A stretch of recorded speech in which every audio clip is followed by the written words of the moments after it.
So hi hello welcome back to my channel. कसे आहात तुम्ही सर्व? आय होप तुम्ही सर्व मस्त असाल. आणि आजच्या ब्लॉगमध्ये आपण आता दुकान बंद केलं आहे, सायशासाठी खाऊ घेत आहे आणि बाहेरचं वातावरण तुम्ही बघतच आहे. इकडं आलेला आहे पाऊस. तर कसा वाटला सिन्नरचा पाऊस? आणि हे आहे सिन्नरचं दृश्य. रात्रीची किती छान दिसतं ना. हे आमचं सिन्नर आहे. आणि ही जागा कुठली आहे हे तुम्हाला माहीत असेल तर कमेंटमध्ये मला नक्की सांगा. हे बघा रात्रीचे. आणि आज आपल्याला दुकानमधनं निघायला पण उशीर झाला आहे. ॲक्च्युली दिवसभर लाईट नव्हती दुकानमध्ये, तर मग जे दिवसभरचे पेंडिंग कामं सगळे आम्ही लाईट आल्याच्या नंतर केले आणि त्याच्यामुळं मग आम्हाला दुकान बंद करण्यासाठी जरासा उशीर झाला आज. तर बघू शकता सगळं अंधार पडलेला आहे आणि आमच्या गावाला पण पाऊस पडला होता. आमच्या घराच्या पुढं तर एक वेगळंच तळस असलेलं असतं, ते बघा तुम्ही कसं.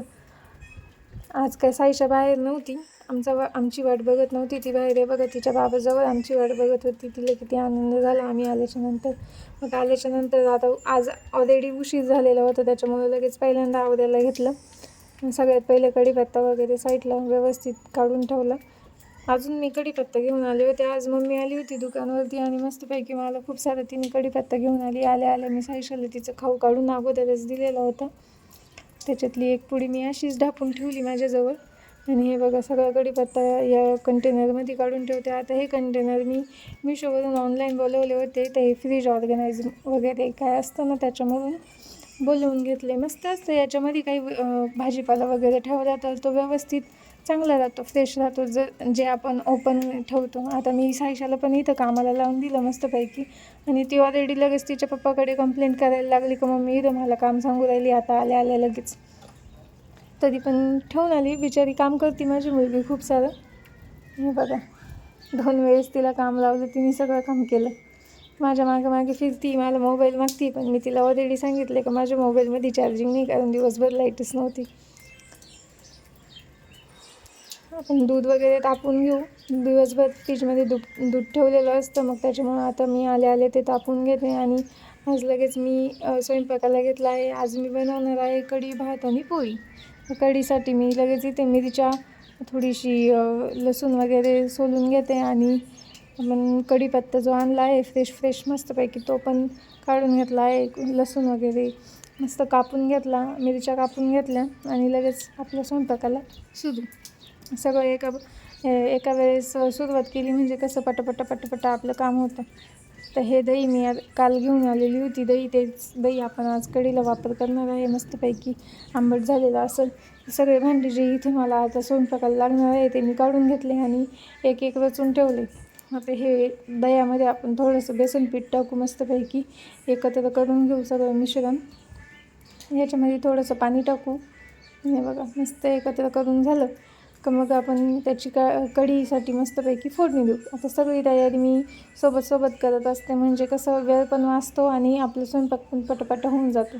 सायशाची इथं बाजूला लगबग चालूच आहे, ती मोबाईल मागूच राहिली. पण मग मी तिला सांगून दिलं आहे का माझ्या मोबाईलमध्ये चार्जिंग ऑलरेडी नाही आहे, पण मोबाईलमध्ये व्हिडिओ चालू आहे हे तिला माहीतच नाही आहे.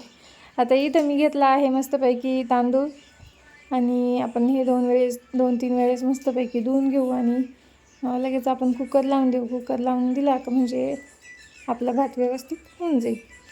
आणि हां, कुकर लावताना आपण भातामध्ये जे मीठ टाकतो ते थोडंसं प्रमाणात टाकलं पाहिजे. काल म्हणजे भाताच्या वेळेस मी मीठ टाकलं, ते खूप जास्त होऊन गेलं आणि भात खूप खारट झाला. यांनी खूप बडबड केली मला.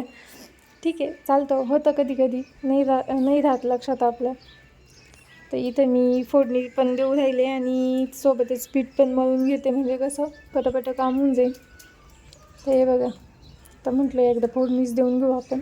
दोन्ही सोबत नाही जमणार नाही तर फोडणी जळून जायची.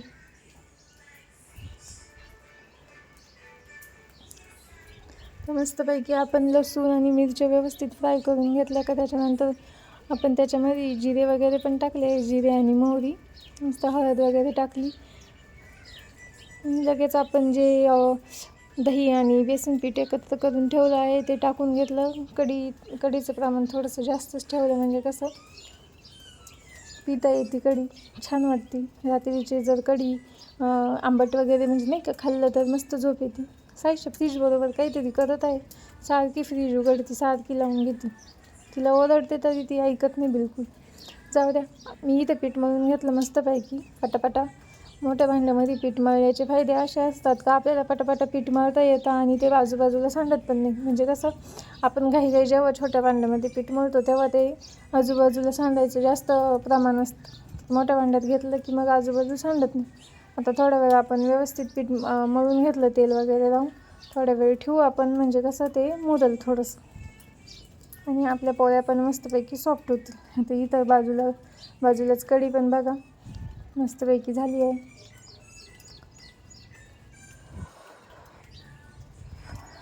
आपल्या भाताचे पण शिट्ट्या होत आल्या आहे ऑलमोस्ट.